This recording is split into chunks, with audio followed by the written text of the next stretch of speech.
ဒီတော့အုပ်ကြီးထဲမှာနှင်းနေကြနေခဲ့တာလနဲ့ချီပါပြီလဲကျနေတဲ့တစ်ကိုင်းနေနဲ့တစ်တုံးနေပေါ်မှာနှင်းနေအထက်ထက်စုပုံလာတဲ့အခါအဲ့ဒီနှင်းတူးအောက်မှာလျှို့ဝှက်တဲ့ဦးမင်းလှိုင်ကောင်းကွန်ရက်ကြီးတွေဖြစ်ပေါ်လာပါတယ်အပြင်ဘက်မှာအီဆက်လွန်းတာကြောင့်ဒီဦးမင်းနေဟာကြွက်လေးတွေအတွက်တော့နှွေးထွေးတဲ့စောင်းခိုရနေရာလေးတွေလို့လည်းပြောနိုင်ပါတယ်တိတ်ဆိတ်6ကန့်နေတဲ့ဒီနှင်းတော်ထဲမှာရှာဖွေတတ်မယ်ဆိုရင်ထူးခြားတဲ့တတ္တဝါလေးတွေကိုတွေ့နိုင်ပါတယ်အဲ့ဒါကတော့ American Martin လို့ခေါ်တဲ့တတ္တဝါလေးတွေပါပဲသူတို့ဟာနှင်းနေအလုံးအလောက်ထူတဲ့နေရာဒေသမျိုးမှာပဲရှင်သန်နေထိုင်တတ်ကြတာပါမာတင်လေးတွေရဲ့တွယ်လျတဲ့ခန္ဓာကိုယ်ဟာနှင်းဥမင်တွေထဲမှာသားကောင်ရှာဖွေဖို့အကောင်းဆုံးဖြစ်ပေမဲ့အဲ့ဒီပုံစံကြောင့်ပဲသူတို့ရဲ့ကိုယ်အပူချိန်ကိုမြန်မြန်ဆုံးရှုံးစေပါတယ်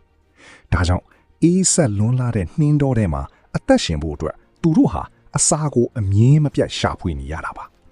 အခုလဲမာတင်လေးတစ်ကောင်ဟာသားကောင်အနံ့တစ်ခုရသွားတာကြောင့်လှုပ်ရှားမှုအတန်တိုင်းကိုနားဆွင့်ပြီးအသေးအတန်လိုက်ရှာနေတာဖြစ်ပါတယ်တကယ်တော့မာတင်လေးအတွက်ကြွက်တစ်ကောင်ဆိုတာမလုံလောက်ပါဘူး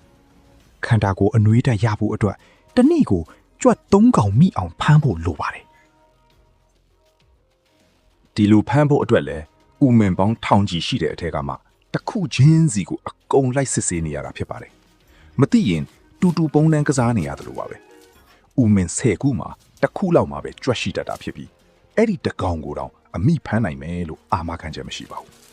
ဒါကြောင့်ဒီအဖြူရောင်နှင်းဝင်ကဘာထဲမှာအစာရှာဖွေရတာဟာ American Martin လေးတွေအတွက်တော့တဘာဝတရားကပေးထားတဲ့အခက်ခဲဆုံးစိန်ခေါ်မှုတစ်ခုပဲဖြစ်ပါတယ်ကြည့်ရှုအားပေးတဲ့အတွက်အထူးကျေးဇူးတင်ပါတယ်ကြိုက်နေတဲ့တဲ့ဆိုရင် like and subscribe လေးလုပ်သွားကြပါအောင်ခင်ဗျာ